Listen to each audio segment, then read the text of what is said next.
that my cue? Woo! Sorry, I couldn't hear anything back there. It was kind of loud. Hello, everyone. This mic isn't on. I've just only practiced with a hairbrush, so just pretend like it is.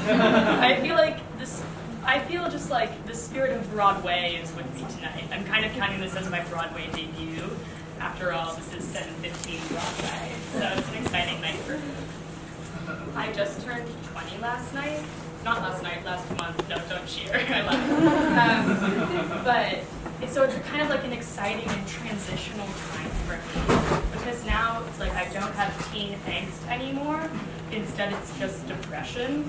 Apparently, it's not cute or romantic for me to like sit in a wet towel for hours anymore. Like went to bed James Dean and woke up Joaquin Phoenix. It's like a crazy time to be alive. But I just turned 20 and I'm a junior, so if you're doing the math, I am young for my grade, which most people are surprised by because I come off so like mature. I kind of have the energy of a wise owl. But the reason I'm young for my grade is I didn't go to preschool. Shocking, I know. But I don't really think I missed out on anything big. My parents visited a preschool and they were like, what can you offer our daughter here?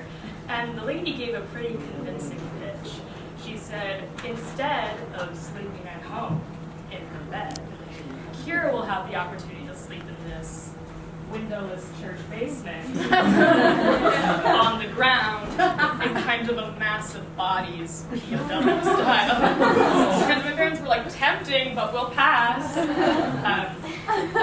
Now that we're talking about my parents, I have to, and it's a Friends with Dads show, I have to be on brand and tell you about my mother, Mal Henderson.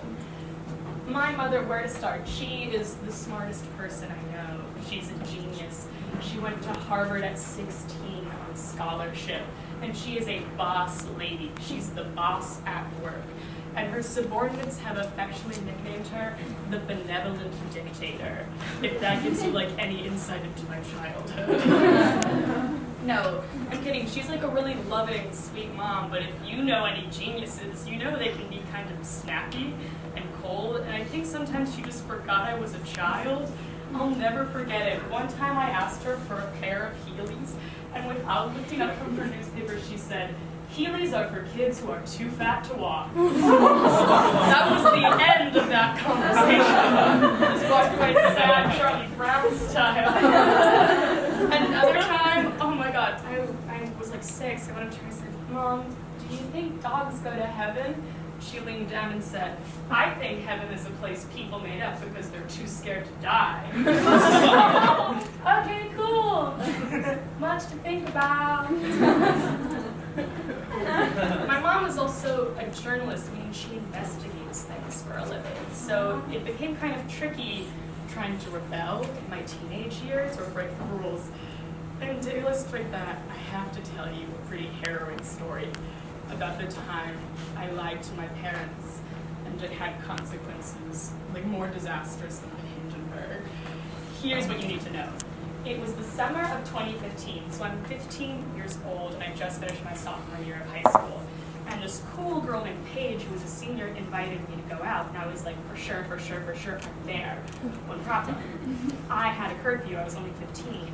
And so I knew that if I told my parents where I was going, I wouldn't really be able to go, because also, this was before Uber was big. I wasn't even allowed to use Uber, let alone have an account. My mom was convinced I would be sold into white slavery if I was in an Uber, because as we all know, the white slavery market in suburban Bethesda, Maryland was a booming in 2015. So I was like, wait, I'll just lie, of course. So that night, my mom is already asleep. I go up to my dad and I'm like, hey, I'm going to Francis's house. Francis is one of my oldest friends, one of my neighbors, and I never lied about going there before. So there would be no reason to think that anything was afoot. Anyways, my dad is like, sure, and he goes back to watching Rudy for the 40th time and like sobbing silently to himself. You have dads. And so I, take off into the night. Fast forward to the next morning. My mother, Nell Henderson, wakes up and she feels a disturbance in the force. And she immediately has a hunch. She goes into my room, she sees I'm not in my bed. She says, Kevin, where's Keara? At Francis's. Call Francis's parents. And my intricate web of lies quickly unraveled before me. My parents flipped the fuck out.